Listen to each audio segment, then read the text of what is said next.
Dans ce tutoriel, on va dessiner cette pièce-là. On va dessiner chacune des lignes pour créer la géométrie. Avant de commencer, on va déterminer que l'origine est en haut à gauche ici avec le petit symbole. Et avec cette origine-là, ça va nous guider pour faire notre dessin par la suite avec les différentes cotations. Vous remarquerez qu'il y a un rectangle qui entoure la pièce en pointillé plus pâle. Ça, c'est une autre stratégie qu'on va utiliser. Ça va nous aider à créer notre stock setup, notre matière brute. Dans ce tutoriel-là, on va justement utiliser cette option-là pour vous montrer d'autres façons de faire pour créer le stock setup. On va commencer par faire le rectangle. On voit que le rectangle en X, on a 2 pouces de largeur et en Y, on a 5 pouces 750. À noter que dans Mastercam, quand on va dessiner le rectangle, très important de vérifier le sens positif ou négatif de l'axe. Par exemple, le 2 pouces ici, on commence à partir de l'origine et c'est positif 2 pouces, tandis que le Y, ça va être négatif moins 5 pouces 750. On va aller dans Mastercam.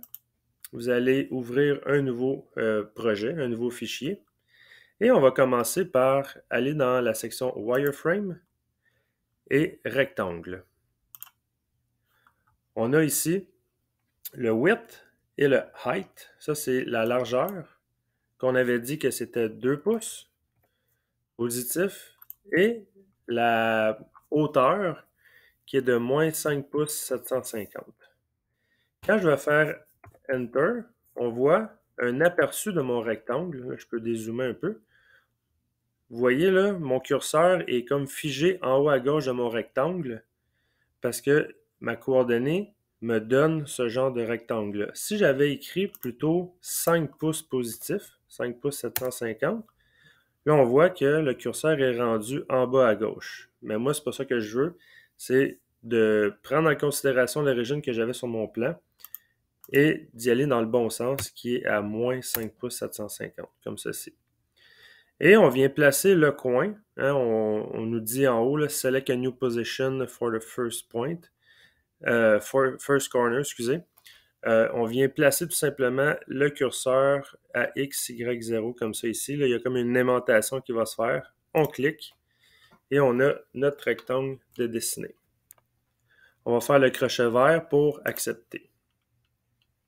Ensuite, ce qu'on va faire, on va dessiner la forme extérieure ici là, de la pièce. On a un arrondi en bas. On a 2 côtés droits. Et on voit ici qu'il y a un autre arrondi.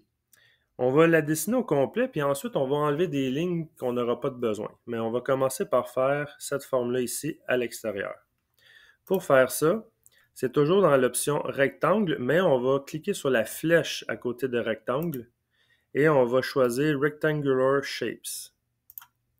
Et ici, on a plusieurs formes possibles, comme si je mets mon curseur là, ça fait tout simplement un rectangle. Le haut brown, ça va faire un genre de rectangle avec les 2 extrémités avec un rayon. On a aussi d'autres formes possibles. Nous, on va choisir haut brown. Et la méthode, ça va être un point, un base point qu'appelle, ça veut dire qu'on va lui définir un point. Et ensuite, on va rentrer les dimensions par la suite. Puis quand on choisit un point, bien, il va nous demander c'est quoi la référence de notre point. Ça peut être en haut, ça peut être au milieu, ça peut être en bas à gauche. Mais nous, on va prendre le point en bas pour cet exemple-là.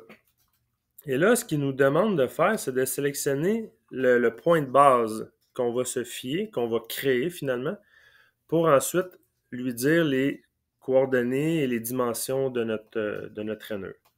On va aller voir ici. J'ai choisi le point en bas.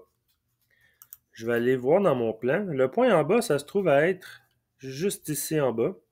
Et là, il faut déterminer sa coordonnée en X. En X, c'est 2 pouces de large. La pièce est au milieu, ce qui fait que ça nous donne 1 pouce. On sait que le X va être 1 pouce. Ensuite, pour le Y, ben, le Y, c'est toujours par rapport à l'origine, hein, même le X aussi. Par rapport au Y, il va falloir choisir le point qui est juste ici.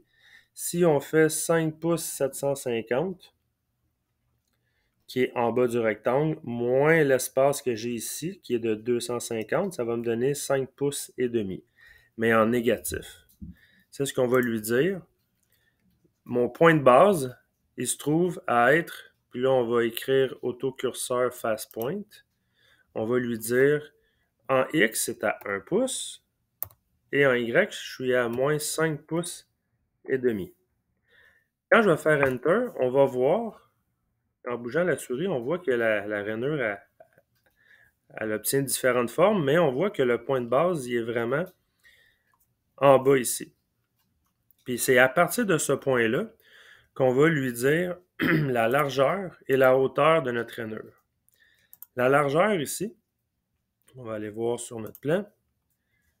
La largeur de la pièce, c'est 875 millièmes. On va écrire 875. 875. Enter. Là, on voit la largeur ici, mais la hauteur n'est pas conforme encore. On va aller revoir sur notre plan. Mon point de base il est en bas ici. Et là, je veux monter jusqu'en haut ici pour lui dire que ça, c'est la fin. On a 4 pouces 250 ici. Hein? On voit qu'il part d'en bas jusqu'en haut de ma forme. 4 pouces 250. On va y aller avec 4 pouces 250. On va y aller en positif parce que le point de base, il se trouve être en bas finalement. Et on fait le crochet bleu. Là, j'ai dessiné comme une partie extérieure de ma pièce. J'ai fait le crochet bleu parce qu'on va refaire une forme au brown pour la rainure du centre.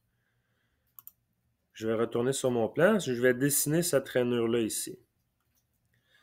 Pour faire ça, ben, ça va être le même principe. On va choisir un point de base qui se trouve être, par exemple, en bas ici. Et ensuite, on va pouvoir déterminer la largeur et la hauteur. Je vais retourner dans Mastercam. Je vais m'assurer d'être en All Brown, Base Point. Le point de référence va être en bas au milieu.